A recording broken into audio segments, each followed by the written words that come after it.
네, 우리 지난주에는 1장에서 그 에스겔에 나타난 엄청난 환상을 봤죠.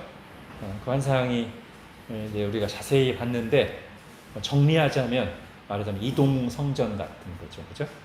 지성소, 그룹이 있고 거기 하나님의 보좌가 있고 거기에 임하신 하나님의 임재, 영광이 그대로 이렇게 예루살렘에 있는 성전에서 나와서 지금 에스겔과 포로들이 있는 바벨론 그발강가에 이렇게 나타나신 거예요. 그래서 그들에게 내가 당분간 그들에게 성소가 되어주겠다 라고 말씀하시면서 보여주시는 환상입니다. 에스겔이 30살 때 그 환상이 딱 나타났어요. 그죠? 그리고 우리는 에스겔이 제사장 집안이라는 걸 알고 있습니다. 그래서 30살이 되면 제사장으로 취임할 나이에. 근데 우리가 여기서 분명히 하고 가야 됩니다. 제사장으로 취임할 나이 30세에 하나님께서 성소의 환상을 보여주시면서 딱 에스겔 앞에 나타나서 부르셨다고 해서 지금 에스겔을 제사장으로 부르신 건 아니에요. 오늘 본문에 이제 분명히 보겠지만 에스겔을 선지자로 부르신 겁니다. 원래는 제사장이 되어야 될 사람인데 본국에 있었다면 성전에서 봉사하는, 그러나 성전 환상을 보여주시면서 하나님의 백성들에게 말씀을 선포하는 선지자로 부르시는 겁니다. 자, 그래서 오늘 2장, 3장이 이제 에스겔의 소명인데요. 여러분 한번 생각해 보십시오. 구약 성경에서 하나님께서 선지자들을 부르실 때 부르시는 장면이 몇 개 나오거든요. 이사야 6장에 내가 누구를 보내며 누가 우리를 위해 갈 거냐. 예레미야 내가 내 말을 네 입에 두었노라 나오고. 그 다음에 쭉 올라가면 모세 출애굽기 3장에 모세를 부르시는 장면이 나와요. 그 밖에 선지자들은 그냥 여호와의 말씀 이만이라 이 정도예요. 근데 잘 생각해 보시면 지금 이사야, 예레미야보다도 다른 선지자들은 말할 것도 없고 이사야, 예레미야보다도 지금 에스겔을 부르시는 이 소명, 부르심을 기록한 본문이 훨씬 깁니다. 그러니까 이사야나 예레미야는 오늘 우리가 읽은 한 2장 정도거든요. 근데 에스겔은 2장, 오늘 읽은 데서 2장에서 끝나는 게 아니라 이거보다 훨씬 긴 3장 거의 끝까지가 에스겔을 부르시는 말씀이에요. 그러니까 어떻게 보면 선지자를 부르는 소명의 말씀 중에서 제일 길고 자세하고요. 그 말은 선지자가 어떤 사람인지, 선지자의 소명이 뭔지를 가장 잘 보여주는 본문이 또 에스겔을 부르는, 오늘 우리가 살펴보는 에스겔 2장, 3장이라고 해도 될 것 같습니다. 자, 그래서 오늘 그 부분을 좀 몇 개의 카테고리로 정리해 봤는데요. 먼저, 자, 이 지금 에스겔을 부르시는 이 본문에서 굉장히 반복되고 강조된 내용 중에 하나가 뭐냐면 에스겔이 말씀을 선포해야 될 대상에 대해서 상당히 자세하게 기록하고 있습니다. 선포해야 될 대상은 누구죠? 자, 우리 저희 교재에도 있습니다만 일단 2장 3절을 한번 보십시오. 2장 3절 보면 내가 너를 누구에게 보내신다고요? 이스라엘 자손이에요. 원래는 지금 여기 잡혀와 있는 사람들은 지파로 보면 거의 유다 지파예요. 그죠? 베냐민 지파가 약간 있을 수도 있지만 보통 우리가 이제 유다 지파라고 해요. 그죠? 남유다, 유다 족속. 근데 하나님께서 유다뿐만 아니라 유다를 포함한 이스라엘 백성 전체를 가리키는 이스라엘 족속이라고 말씀하시고요. 더 중요한 것은 에스겔 2장 3장에서 그러면 그 이스라엘이 어떤 사람들인가가 상당히 반복되어 있습니다. 당장 거기서 보세요. 3절에서 이스라엘 자손 곧 어떤 사람들이에요? 패역한 백성이고 나를 배반한 자고 내게 범죄하여 오늘까지 이르렀고 4절에도 얼굴이 뻔뻔하고 마음이 굳고 5절에 패역한 족속이고 6절에 비유적으로 그들을 가시와 같고 찔레와 같은 존재고 다시 6절 중반에 패역한 족속이고 7절에 심히 패역한 족속이고 8절에 패역한 족속. 그죠? 계속 이스라엘의 어떤 존재인가에 대해서 자세히 말씀하시는 3장에도 또 나오거든요. 3장 7절로 가보십시오. 3장 7절 이스라엘 족속은 이마가 굳고 마음이 굳어 네 말을 듣고자 아니한다. 그 말은 나 하나님의 말씀을 듣고자 아니한다. 자, 지금 하나님이 이렇게 말씀하시는 이유가 뭘까요? 일단 지금 이 이스라엘의 상태에 대한 하나님의 이 반복되는 강조는 우리에게 이제 두 가지를 가르쳐 주는데, 첫 번째는 왜 이들이 포로로 지금 여기 끌려와 있을 수밖에 없는지를 설명해 줍니다. 일단 하나님이 그냥 조금 잘못했다고 이렇게 어마한 벌을 내리시는 분이 아니라는 거예요.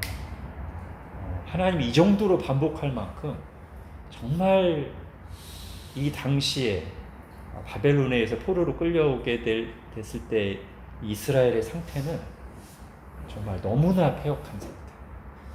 나중에 이때 성전에 대한 묘사를 보면 나옵니다. 정말 하나님의 말씀을 안 듣고 그러면서도 너무나 뻔뻔한 그런 상태. 자, 그걸 말해주고요. 또 하나는 뭘까요? 지금 에스겔을 선지자로 부르시면서 내가 너를 바로 이런 자들에게 보낸다 라고 하면서 그들에 대해서 계속 말씀하시는 이유는 뭘까요? 선지자를 준비시키는 건데요. 어떤 준비예요? 에스겔아, 네가 가서 내 말, 하나님의 말씀을 전한다고 해서 저들이 잘 듣고 반응할 거라고 기대하지 말아라. 참 어려운 소명입니다. 그죠? 지금 네가 가서 말씀을 전할 이스라엘 족속이 어떤 족속이냐면 이 정도로 정말 타락하고 패역하고 교만하고 귀와 마음이 닫혀있는 자들이거든. 네가 그런 사람한테 가는 거야. 그런 사람들한테 너무 기대하지 마. 기대하면 상처받아. 네. 자, 이제 그러면서 이어지는 아주 에스겔서에 나오는 유명한 말씀이 말씀 선포의 원칙. 그다음 우리 2장 7절 같이 한번 읽어볼까요? 시작. 그들은 심히 패역한 자라. 그들이 듣든지 아니 듣든지 너는 내 말로 와. 이게 선지자의 가장 중요한 원칙입니다. 이게 말하자면 선지자가 하나님께 드려야 될 충성의 핵심입니다. 어떤 일이 있어도 그러니까 듣든지 아니 듣든지는 다른 말로 하면 저들이 반응이 좋아서 잘 받아들이든 아니면 그냥 안 듣기만 하겠어요? 그냥 안 듣기만 하는 게 아니라 막 얼굴을 굳게 하고 욕하고 심지어 막 잡고 죽이려고 들고 때리고 그럴지라도 너는 다른 말 하지 말고 내가 너에게 준 말 하나님의 말씀만을 그대로 전해. 또 다른 말로 하면 저들이 들으려 하지 않는다고 해서 침묵하지 말고 저들이 듣지 않으려고 해도 너는 계속 내 말로 말을 해라. 참. 요즘 시대에 다른 건 뭐죠? 들으려고 하는 사람들에겐 말하고 듣지 않으려고 하면 말 안 하는 게 요즘에 바른 거죠? 저도 약간 점점 그러려는 것 같아요. 더 이상 부딪히기가 싫어요. 자, 거짓 선지자는 여기서 한 발짝 더 나갑니다. 일반적으로 그나마 선방하는 건 뭐냐면 듣고자 하는 사람에게는 말하고 한번 말했는데 안 들으려고 하면 말 안 듣는 게 보통 바른 건데, 거짓 선지자는 거기서 한 말 더 나가서 듣고 싶어하는 말을 하는 거죠. 사람들에게 칭찬받을 만한 말, 인기를 얻을 수 있고 내가 이익을 얻을 수 있는 말을 하는 거. 그런 거짓 선지자. 근데 지금 하나님은 그 거짓 선지자처럼 하면 안 되는 건 너무 당연하고, 듣고자 하는 사람에게는 말하고 듣고자 하지 않으면 침묵해서도 안 되고, 하나님은 지금 에스겔에게 정말 저 패역한 사람들에게 네가 가서 듣든지 아니 듣든지, 잘 받아들든 싫어하면서 너를 공격하든, 너는 무조건 내 말로 계속 전해라. 이렇게 말씀하십니다. 정말 어려운 부르심이죠. 사람들이 다 막 듣기 싫어하고 그러면 위축되잖아요. 또는 말했는데도 계속 안 바뀌면 실망하잖아요. 어차피 안 듣는데 왜 전하는 게 의미가 있어? 괜히 사람들과 관계만 나빠지지? 그럴 거 아니에요. 저들이 들을 만한 말을 전하고 싶은 유혹을 받기도 쉬고, 그러나 아닌 건 아니라고 말해야 된다. 침묵하고 또는 그들이 듣기 좋은 말을 했다가는 큰일 납니다. 뒤에 나중에 나옵니다. 마지막 부분 파수꾼에서 나옵니다. 자, 그 다음에 지금 에스겔이 가서 전할 때 더 어려운 건 뭐냐면, 어떤 말을 전해야 되죠? 에스겔은 가서 여러분 9절 10절 보세요. 하나님이 이거 에스겔에게 전할 말씀을 주시는 것도 환상으로 보여주시는데, 두루마리 하나를 딱 주셔요. 받아 먹으라고. 근데 10절에 보니까 그가 그것을 내 앞에 펴시니 그 안팎에 글이 있는데, 이게 이제 에스겔이 전해야 될 메시지 내용이죠. 이게 뭐예요? 애가와 애곡과 재앙의 말이 기록되어 있어요. 에스겔은 계속 이걸 전해야 돼요. 가서 패역한 백성들, 듣기 싫어하는 사람들에게 계속 너희들에게 심판이 있을 것이다, 재앙이 닥칠 것이다, 회개하라, 이 얘기를 계속해야 돼요.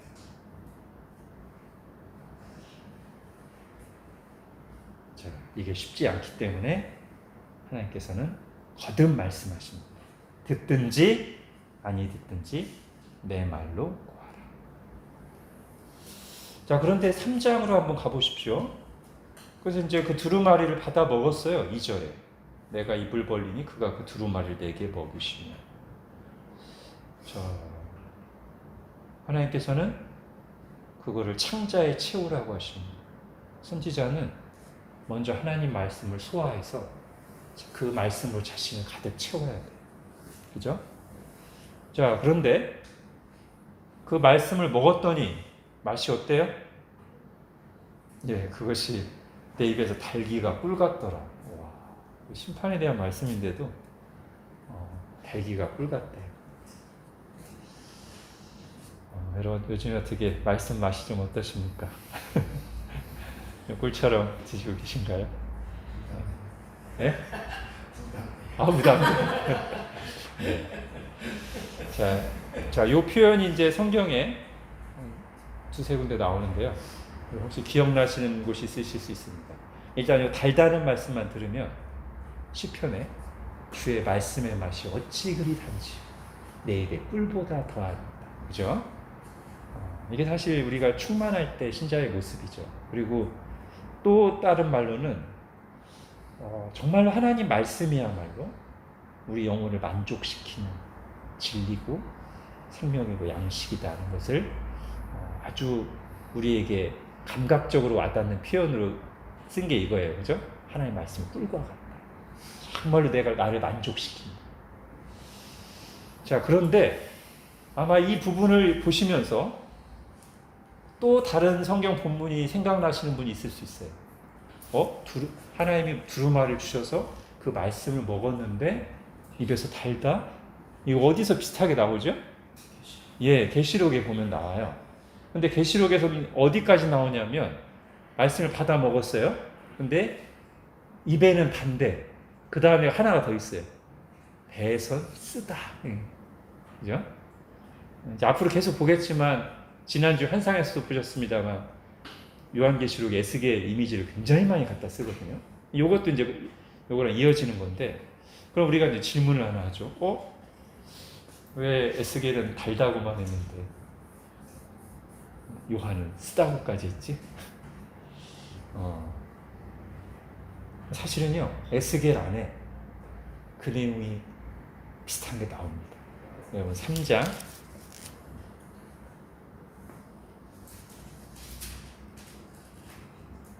14절 보십시오. 이제 요 말씀을 이제 받아먹고 나서 이제 하나님이 쭉 데리고 갑니다.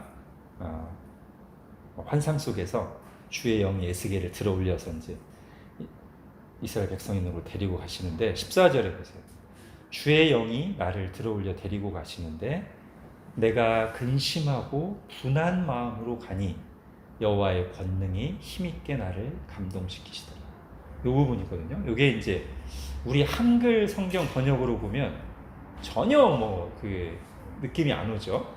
왜냐하면 근심으로 번역했기 때문인데, 요 근심이라고 번역된 단어가 히브리어로 마라입니다. 마르. 여러분, 마르 여기서 좀 들어보신 것 같지 않나요? 마라. 그렇죠. 역시 다 실력이 있습니다. 그죠? 출애굽기에서 출애굽하고 나서 얼마 지나지 않아서 어떤 물가에 갔는데 먹어보니까 물이 써요. 그래서 그 샘 이름을 뭐라고 해요? 마라라고 해요. 마라의 쓴물, 그죠? 마라가 또 한 군데 나옵니다. 나오미가, 그렇죠. 나오미가 이제 이방 땅에 갔다가 거기서 정말 남편도 죽고 자식들도 죽고 인생이 진짜 쓴맛이 돼서 딱 돌아왔는데, 오랜만에 돌아왔던 이제 고향 사람들이 와, 나오미 왔다. 나오미는 기쁨이라는 뜻이에요. 거기서 나오미가 자기 이름을 가지고 언어 유희를 하죠. 나 나오미라 부르지 마. 마라라고 불러. 내 인생이 쓰다. 모압 땅에서 정말 쓴맛을 보고 와. 마라, 쓰다요. 자, 그 단어와 비슷한 단어가 여기 나온 거예요. 이게 내가 근심하고라고 번역되어 있는데, 우리 한글 성경에는, 영어 성경에는 요거를 조금 이 말의 의미를 살려서 번역했어요. 그래서 NIV 같은 데 보면 bitterness, bitter가 쓴이거든요. NASB에서도 imbitter에서 쓰게 된. 그래서 아마 요한은 제가 볼 때 이 3절에 있는 내 입에 달기가 꿀 같더라 뿐 아니라 그 뒤에 이제 처음에 먹었을 때 바로 조금 시간 지났을 때 속에서 내가 근심하고 분한 마음으로 있는 그 말을까지 살려서 입에는 썼는데 배에서는 쓰더라, 이렇게 한 것 같아요. 그리고 우리는 왜 이런 일이 일어나는지 알죠? 일단 아까 말씀드린 것처럼 기본적으로 하나님의 말씀은 진리고 우리에게, 우리 영혼에 참된 만족을 줍니다. 그걸 표현하려고 달다고 했는데, 근데 왜 나중에 쓸까요?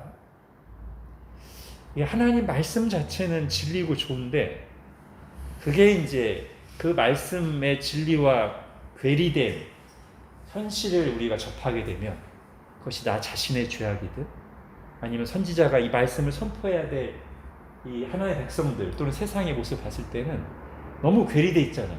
하나님의 진리가. 그러니까 거기서 오는 쓴 거죠. 말씀은 좋아요. 근데 말씀과 현실을 비교해보면 괴리가 너무 쓰죠. 자, 그런 걸 이제 표현한 것입니다. 자, 그래서 어쨌든 에스겔은 한편으로는 회중이 너무 악하고 폐역하고, 그런데 그들에게 이 듣기 싫은 말씀이 될 수 있는 이 심판의 메시지를 계속 전해야 돼요. 그러니까 하나님께서 한편으로는 명령, 듣든지 아니 듣든지 내 말로 명령을 주시고, 항상 하나님은 명령 뒤에 뭐가 따라와요? 약속이 따라와요. 그죠? 그 약속의 내용은 거의 모든 선지자와 하나님의 종들에게 주신 똑같은 약속의 말씀인데 뭐죠? 두려워하지 말라. 2장 6절에 가보십시오. 인자야, 너는 비록 가시와 찔레와 함께 있으며, 하나님은 결코 에스겔의 사역이 앞으로 순탄할 거라고 말씀하지 않으십니다. 가시와 찔레가 있어. 전갈 가운데 거주할지라. 그런데 두려워하지 말라. 자, 그 다음에 저에게 굉장히 와닿은 표현입니다. 그 다음 말들이. 그냥 그들을 두려워하지 말라고 끝나지 않고 그들의 말을 두려워하지 말라. 마지막에는요. 그 얼굴을 무서워하지 말라. 와. 아마 여러분도 공감하실 수 있는데 말씀 전하는 사람 입장에서 너무나 와닿아요. 왜? 제가 뭔가 하나님 말씀으로 정말 오랫동안 참다가 기도하고 딱 권면을 했는데 바로 얼굴이 굳어지면서 얼굴을 무서워하지고 굳어지고 그 다음에 막 강하게 반발하는 말이 나오면 너무 힘들어. 네. 저 정도도 그런데 에스겔이 얼마나 그러겠어요, 그죠? 그래서 지금 굉장히 와닿게 아주 구체적으로 말씀하죠. 그들을 두려워하지 마라. 그들이 뭐라고 말하든 어떻게 너에게 공격적인 말을 하고 세게 하든 간에 그들의 말을 두려워하지 마라. 어떤 이런 말도 있을 수 있어요. 죽여버린다. 계속 그렇게 심판의 메시지 전하면 이럴 수도 있잖아요, 그죠? 실제로 선지자들 보면 그 정도 위협을 당했습니다. 아니면 이런 말도 있을 수 있죠. 이 사람들은 지금 본국에서 예레미야 선지자의 말씀을 아마 계속 듣다가 여기 왔을 거거든요. 근데 듣기 싫어했던 사람이죠, 예레미야의 말을, 그죠?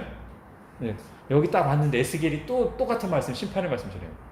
본국에 있을 때 예레미야 그 나쁜 놈이 우리에게 맨날 뒤내 망할 거라고 포로 끌려가라고 그렇게 말씀 전해 우리가 그 말대로 해서 이렇게 됐는데 또 저러네. 듣기 싫어. 여러분 이런 말을 딱 들으면 메신저 입장에서는 정말 더 이상 말하기 싫을 것 같아요, 그죠? 그다음에 얼굴을. 그래서 이거는 좀 우리한테는 양면적인 적용이 필요한 것 같아요. 우리가 이제 누군가에게 옳은 권면을 하고 말씀을 전할 때도 내가 사람들을 두려워하지 말아야 되겠다 적용도 되지만 또 한편으로는 내가 말씀을 받는 자세가 어떤가, 내가 하나님의 말씀, 옳은 말씀을 받을 때 정말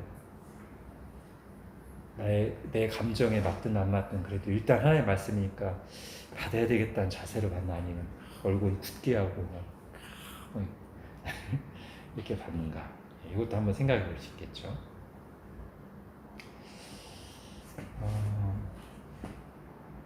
자, 하나님은 두려워하지 말라고 하셨는데요. 여러분 그 14절 가보세요. 15절, 14절은 아까 했고 15절. 이에 내가 데라비브에 이르러 그 사로잡힌 백성 곧 그발 강가에 거주한 자들에게 나아가 그 중에서 두려워 떨며 7일을 지내니라. 어이구, 하나님이 조금 전에 소명을 주시면서 두려워하지 말라고 몇 번이나 말씀하셨는데 아직 말씀 선포 시작도 하기 전에 7일 동안 두려웠다. 일주일 내내 두려워 떨었어. 아이고, 이거 에스겔 불순종한 거네, 그죠? 두려워하지 말라라고 했는데 두려워 떨었으니까 불순종한 거네요? 어떻습니까? 맞습니까? 여기서 우리가 잘 생각해야 돼요. 두려워하지 말라를 적용을 어떻게 해야 될까요? 여러분, 두려움의 감정이 올라오는 것 자체가 불순종일까요? 아니죠. 그럼 어떤 게 불순종일까요? 만약에 여기서 에스겔이 딱 실제로 이제 백성가에 딱 가서 하나님 이 백성들에게 심판의 메시지 전할 생각하니까 막 두려워.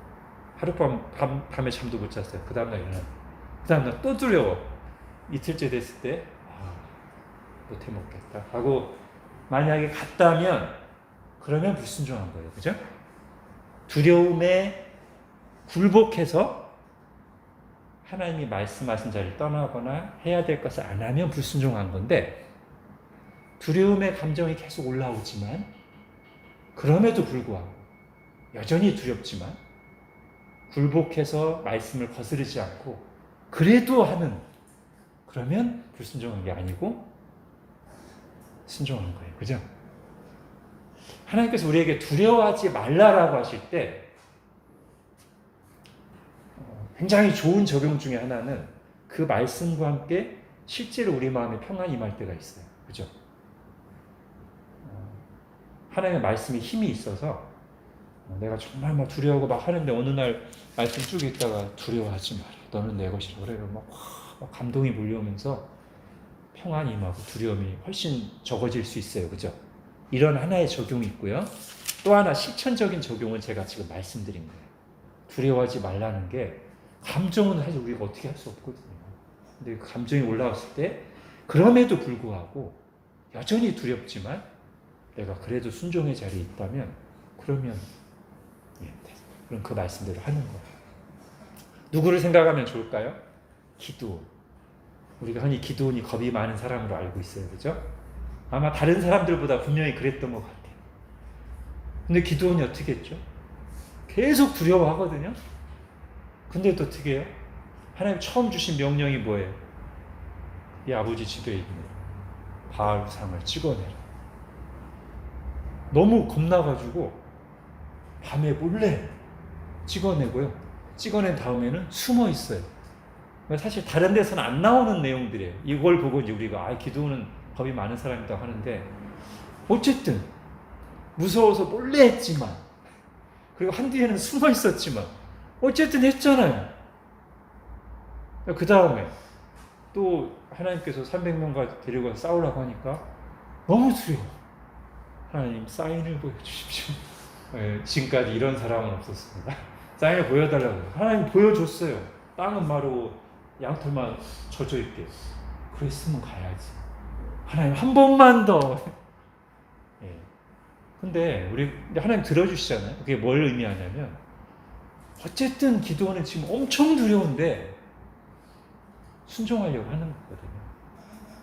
그걸 우리가 봐야 돼요. 그러니까 지금 에스겔도 7일 동안 두려워 떨었어요. 근데도 그 자리에 있습니다. 도망치지 않고 순종하는 거예요.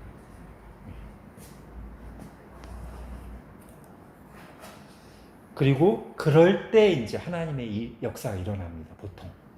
그죠? 우리가 미리서 포기하고 안 될 것 같아요. 무서워. 미리서 포기하면 아무 일도 안 일어날 뿐만 아니라 혼나요.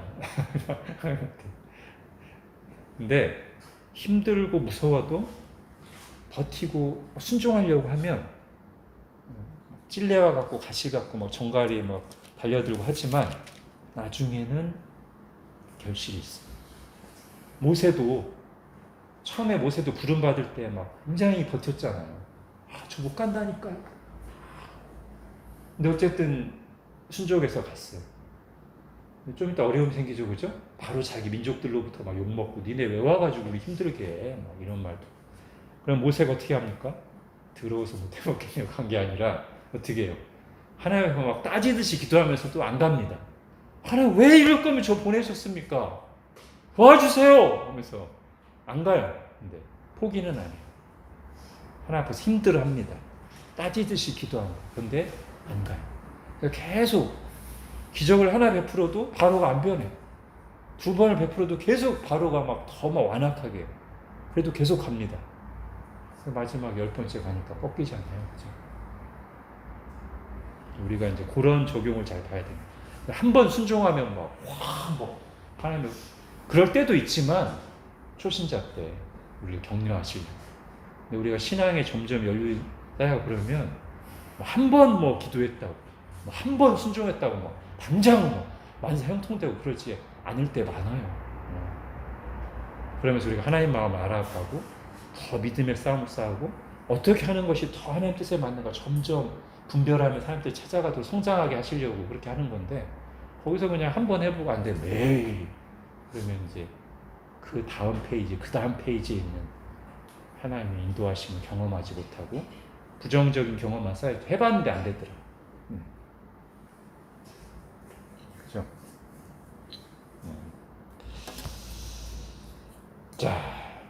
그 다음 가보겠습니다. 드디어 이제 이 에스겔을 이 소명을 주실 때 굉장히 이제 중요한 표현이죠. 파수꾼. 나옵니다. 자, 3장 17절. 자, 그 7일 후에 16절. 그 두려워 떨던 7일 후에 하나님이 다시 이제 말씀으로 찾아오시는데 거기서 이 특별히 에스겔 선지자에게 주신 소명적 용어로 이 말이 나옵니다. 17절 같이 읽겠습니다. 시작. 인자야, 내가 너를 이스라엘 족속의 파수꾼으로 세웠으니 너는 내 입의 말을 듣고 나를 대신하여 그들을 깨우치라. 와, 여기 이 뒤에 18절부터 파수꾼에 대한 설명이 쭉 나오는데요. 사실 저는 그거보다 이 17절에 나온 말이 가장 무게감이 있습니다. 뭐죠? 나를 대신하여 그들을 깨우치라. 이게 지금 에스겔의 소명입니다. 또는 이게 바로 선지자의 소명입니다. 나가 누구예요? 하나님. 하나님을 대신해서 백성들에게 하나님 말씀 전하고 깨우치는 거예요. 여러분, 이게 이제 뭐냐면 구약하고 신약 지금 우리 시대하고 약간의 차이는 있지만 결국 이 말을 우리가 잘 듣다 보면 그때나 지금이나 비슷해요. 하나님은 하나님의 백성들에게 직접 말씀하신다? No. 그러면 사람을 통해 말씀하신다. 그죠? 그러니까 지금 선지자는 오늘날 없는 독특한 직분이에요. 그죠? 하나님께 직접 계시의 말씀을 받는. 오늘날 그런 거 없습니다. 오늘날 누가 다 선지자예요 하면서 직접 계시의 말씀 받았다고 이렇게 하면 위험합니다. 그러니까 그때도 선지자라고 하는 특별한 이 말씀의 기관, 하나님 특별히 사용하시는 통로를 통해서, 즉 사람을 통해서 하나님의 백성들에게 말씀하시는 거예요. 그러니까 그 당시에 하나님의 백성들이 말씀을 받는 방식은 직접 직통계시로 받는 게 아니라 선지자를 통해서, 사람을 통해서 받았다고요. 이게 이제 우리에게 두 가지로 적용돼요. 하나는 선지자를 그야말로 직접 계시니까 선지자가 기록한 두루마리, 오늘날 성경이죠. 성경을 통해서 하나님의 말씀을 듣는다. 오늘날 하나님의 백성이. 첫 번째. 두 번째는 이거랑 똑같이 그 말씀을 바르게 선포하는 사람을 통해서 하나님이 오늘날도 말씀하신다. 이렇게 적용하는 게 맞습니다. 그래서 저는 이번에 준비하면서 이 말이 굉장히 깊이 와닿습니다. 나를 대신하여 그들을 깨우쳐라. 자, 그러면서 이제 18절부터 이어지는 내용은 뭐냐면 그야말로 파수꾼 개념으로 이제 설명하시는 거예요. 그럼 파수꾼, 요즘 뭐 파수꾼이라는 말 잘 안 쓰죠? 아마 파수꾼이라는 말을 요즘에 쓰는 사람들은 여호와 증인, 파수대 아마 일반적으로 잘 안 쓸 것 같아요. 아마 뭐 보초, 그죠? 불침범. 예, 불침범, 보초. 뭐 하는 거죠? 군대에서 어떤 말이 있습니까? 싸움에 진 군인은 용서받아도 뭐에 실패한 군인은 용서받을 수 없다? 예, 경계. 경계의 신 병상. 지금 하나님 그 얘기 하시거든요. 이게 무슨 뜻입니까? 막 최선을 다해 싸웠는데 지는 건 어쩔 수 없어요. 근데 경계를 실패해버리면 우리 군인들 다 자고 있는데 경계가 이렇게 밤에 보초 서다가 저기서 적들이 올 때 적이다! 라고 했지만 딱 임전태세를 갖추고 싸워서 어떻게 해볼 텐데 보초가 이렇게 딱 하고 있다가 기습당하면 싸워보지도 않고 죽잖아요. 그 얘기 하는 거예요 지금 하나님이. 집에 가서 물어봐야지.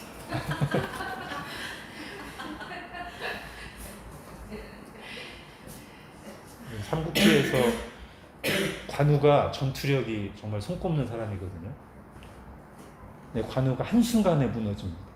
왜 무너지냐면 이제 유비하고 제갈량하고 저기 나중에 이제 촉당, 위촉 오잖아요. 촉당을 차지하려고 거의 주력이 다 가요. 그러면서 그동안에 본거지 역할을 때 형주 땅을 누구에게 맡기고 가냐면 관우에게 맡기고 갑니다. 관우가 한동안은 자기가 굉장히 큰 임무를 맡았기 때문에 딱 잘 대비하고 지켜요. 그런데 이제 오나라에서, 손권의 오나라에서 어떤 작전을 펴냐면 이 관우의 약점을 이용합니다. 관우의 가장 큰 문제가 뭔지 아세요? 끈모를 잡으심입니다. 점점 시간이 지날수록 자기가 막 누구도 나를 당할 수 없게, 유비 말고는 누구 앞에도 이렇게 겸손하게 꿇지가 않습니다. 그걸 이용해서 오나라에서 이 형주랑 딱 맞닿고 있는 땅, 오나라 땅에다가 육손이라고 하는 당시로서는 이름도 없는, 나중에는 오나라 최고의 장수입니다만 그 당시에는 이름도 없는 육손을 딱 배치시켜요. 그러니까 또 육손은 관우를 딱 찾아가가지고 예물을 바치면서 제가 장군님과 마주하고 있는 땅을 지키게 됐습니다. 잘 부탁드립니다 하니까 관우가 야 이거 오나라 이놈들 참 저렇게 이름도 없는 젊은 서생을 이렇게 저런 중요한 땅을 맡고 하면서 껄껄하면서 우습게 여깁니다. 그때부터 방비를 게을리합니다. 이게 첫 번째고요. 그 다음에는 또 다른 장수가 이제 여기가 형주 땅에 여기까지 가기 전에 봉수대가 있잖아요. 봉화. 이 첫 번째 봉화를 딱 가서 뇌물을 먹여요. 이 사람들한테 낮에 가가지고 뇌물을 먹이니까 이 사람들 게을리하고 있죠. 방비를.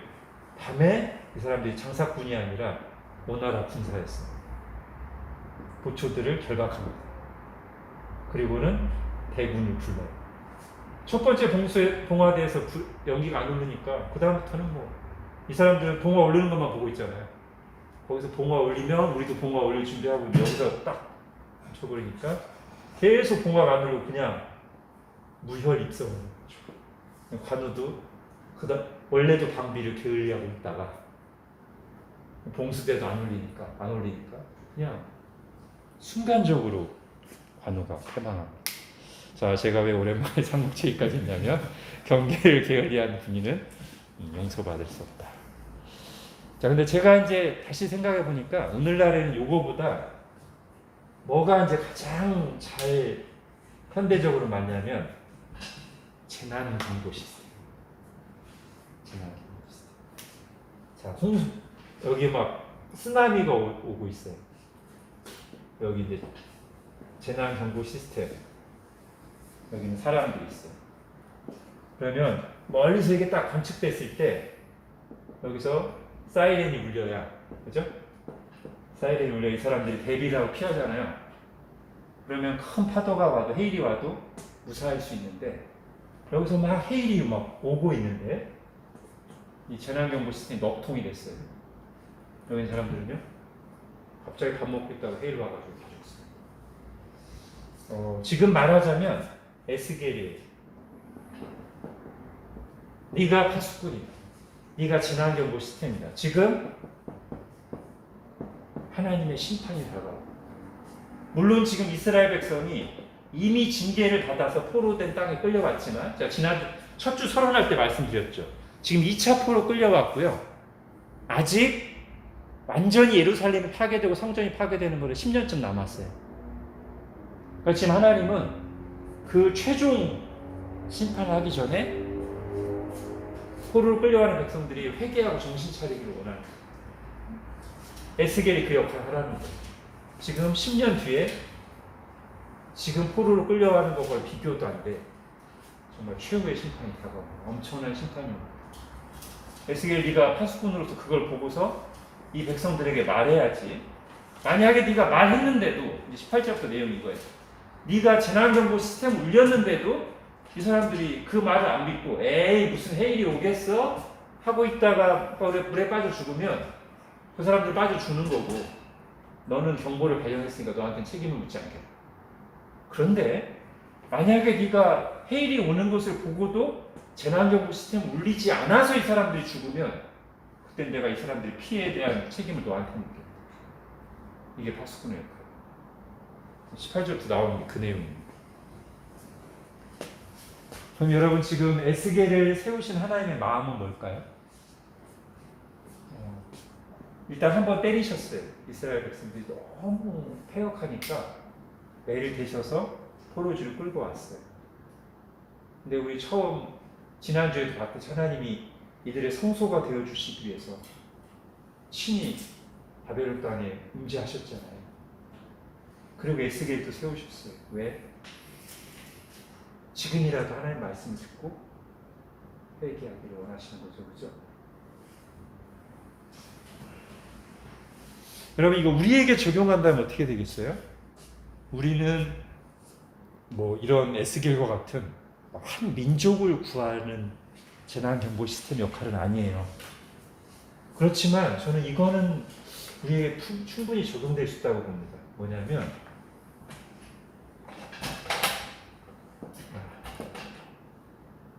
뭐가 다가오고 있죠?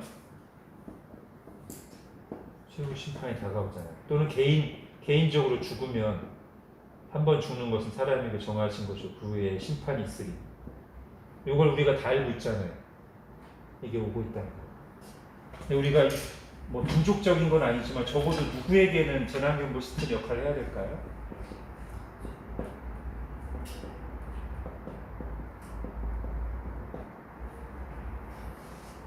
그렇죠. 하나님이 저거는 우리에게도 책임을 말씀하실 것 같아요. 에스겔에게는 이스라엘 민족 전체에 대한 파수꾼 역할의 책임을 물으셨지만 만약에 우리 가족과 우리가 자주 만나는 사람들이 하나님 앞에 섰을 때 저는 복음을 제대로 한 번도 들어본 적이 없는데 그런 말이 나온다면 우리가 이걸 뻔히 알면서도 엄청난 심판, 영원한 심판의 파도가 몰려오는 걸 알면서도 재난경보 시스템을 제대로 가동하지 않은 파수꾼의 역할을 하지 않은 그런 게 되지 않겠습니까? 그렇죠? 바울이 오늘 그 에스겔에게 주신 그 파수꾼의 역할과 상당히 연관될 만한 말을 한 적이 있어요. 여러분 고린도전서 9장 한번 찾아보시죠.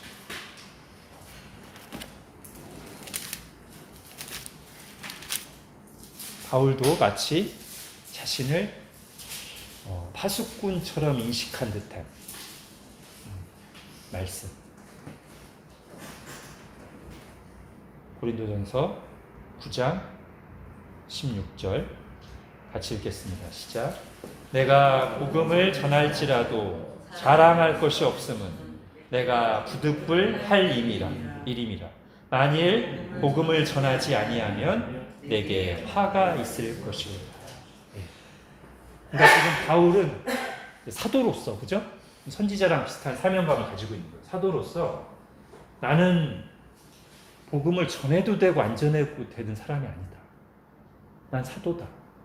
나는 이 시대의 파수꾼이고 이 중요한 책임을 맡았기 때문에 나는 때를 얻든지 못 얻든지 나는 내 감정이 어떻든지가 상관없이 언제든 나는 내 사명으로서 반드시 해야 된다. 그걸 않으면 내가 하나님께 받은 소명, 내 책임을 내가 불충한 거기 때문에 혼난다. 이렇게 지금 바울이 말하고 있는 거예요. 그렇죠? 다시 말씀드리지만 우리는 이 정도는 아닙니다. 저는 약간 해당될지 모르지만 이 정도는 아니지만 그러나 여기에는 해당될 수 있다. 모든 신자들은 적어도 내 가족한테 내가 자주 보는 친구나 자주 접하는 사람에게는 그래도 어떤 식으로든지 이 경보 사이렌 복음을 드러내야 되지 않겠는가. 이 시대도 패역한 시대예요. 그죠? 뭐 막 물리적인 박해는 없지만 이 시대의 그 분위기, 문화상 복음 전하기가 정말 힘든 시대 맞습니다. 근데 해야 돼. 그래도 해야 돼. 기도하면서 하나님께 지혜를 구하면서 적절한 때 기회를 봐서 해야 돼. 자, 이제 마지막 부분 3장 앞으로의 사역 방향의 방식에 대한 말씀. 자, 여기는 이제 약간 좀 어려운 부분이에요. 여기가 에스겔이 이제 곳곳에 해석하기 어려운 부분이 있는데 여기도 그 중 하나입니다. 그래서 그냥 저도 대략적으로만 할게요. 크게 이제 네 가지 내용이 나와요. 하나는 그 24절에 보세요. 중간에 내게 이르시되 너는 가서 네 집에 들어가 문을 닫아라. 이제 앞으로 에스겔에 이런 게 많이 나오거든요. 어떤 뭐 이해하기 힘든 행동을 하나님이 하라고 하시는데 이제 막 말씀을 전해야 되는데 들어가서 문 닫아라. 네 집 문 닫아라. 이게 무슨 뜻일까? 25절과 저는 연관된다고 봅니다. 25절. 너인 자야 보라 무리가 내 위에 줄을 놓아 너를 동여매리니 내가 그들 가운데서 나오지 못할 것이라. 요거를 보여주는 상징적인 장면으로 저는 이해합니다. 그러니까 왜냐하면 문을 닫으라잖아요. 그 다음에는 네가 나오지 못할 것이라. 문을 닫으면 못 나오잖아요. 그죠? 그래서 지금 에스겔에게 하라고 한 어떤 이 퍼포먼스, 들어가서 문을 닫으라는 것은 장차 에스겔이 말씀을 전할 때 당하게 될 것에 대한 상징적인 모습, 사람들이 에스겔을 묶고 에워싸서 나오지 못하게 할 것에 대한 상징적인 행동이 아닌가. 여러 해석이 있어요. 사실 좀 어려운 본문이요.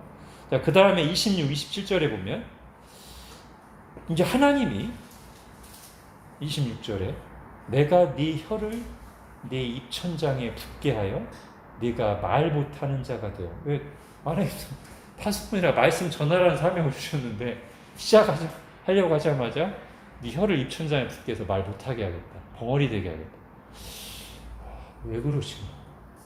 그 다음 보니까 해석이 왜 그들을 꾸짖는 자가 되지 못하게 하리니 그들은 패역한 족속이라. 그들을 꾸짖지 못하게 하려는 거래요. 왜 그러실까? 그 다음까지 볼게요. 27절. 그러나 계속 그런데 벙어리 상태로 있는 게 아니고 내가 너와 말할 때 내 입을 열리니 너는 그들에게 이르기를 주 여호와의 말씀이 이러하시다 하라.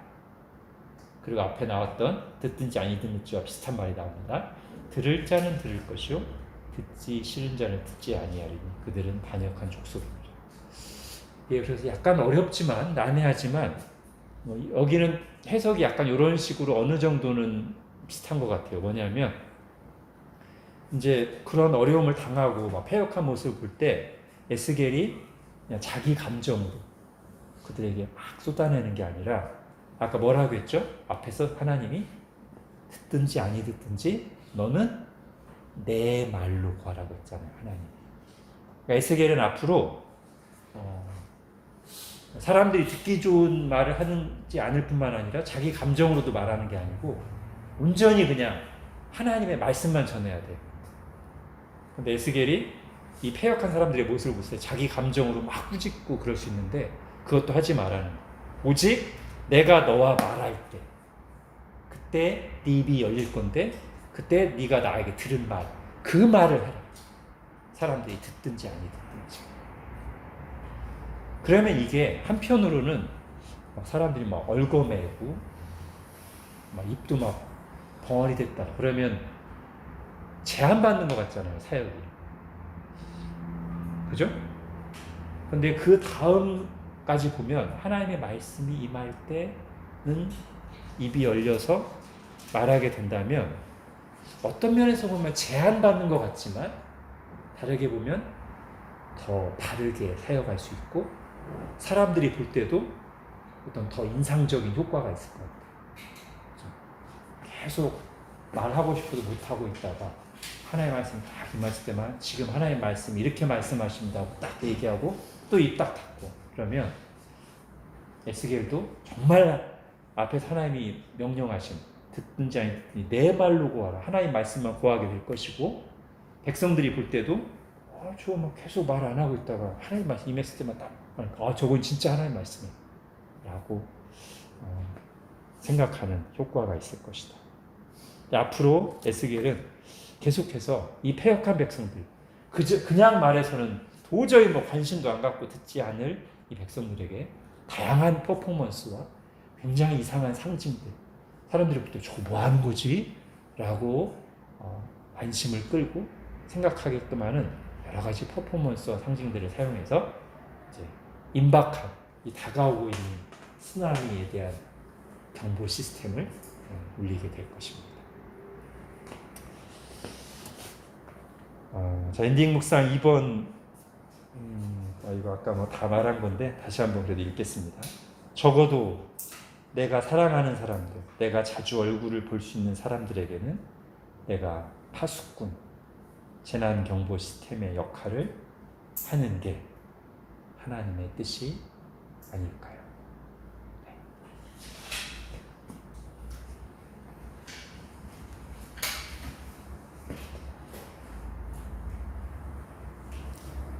자, 이렇게 해서 한 파트를 끝냈습니다. 한상과 소명으로 이제 한 파트 했고, 이제 다음 주부터는요, 좀 본문이 많이 나가요. 그래서 되도록이면 읽어오시기를 권합니다. 아마 제 예상에 다음 주는 한 번에 끝내려고 해요. 유다에 대한 심판, 그 다음에 나오는 이방에 대한 심판, 이거는 장수는 많지만 4장에서 24장, 25장에서 32장이지만 이거는 한 번에 나갈 거니까 여러분 되도록이면 다음 주 본문 4장에서 24장까지를 읽어오시면 이 시간 공부하실 때 도움이 될 것입니다. 하나님께서 에스겔을 그 어려운 상황에, 그리고 정말 듣지 않으려고 하고 거칠게 반응하는 그들에게 보내시면서 듣든지 아니 듣든지 내 말로 고하라고 하신 것을 저희가 들었습니다.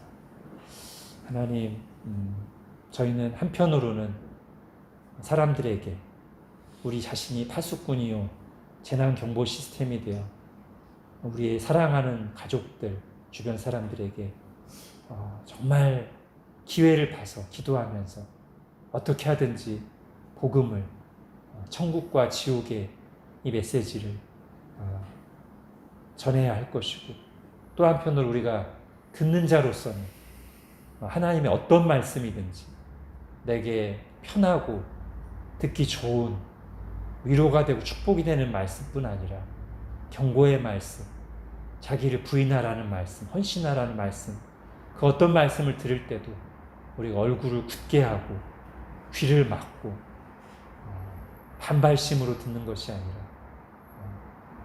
정말 마음을 열고 어떤 말씀이든지 하나님 말씀이니 겸손히 잘 듣고 받는 저희들 되게 하여 주옵소서.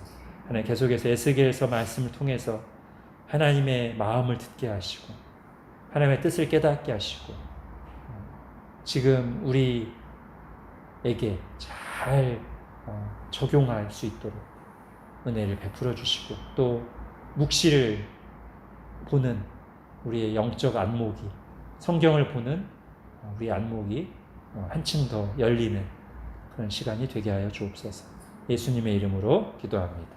아멘.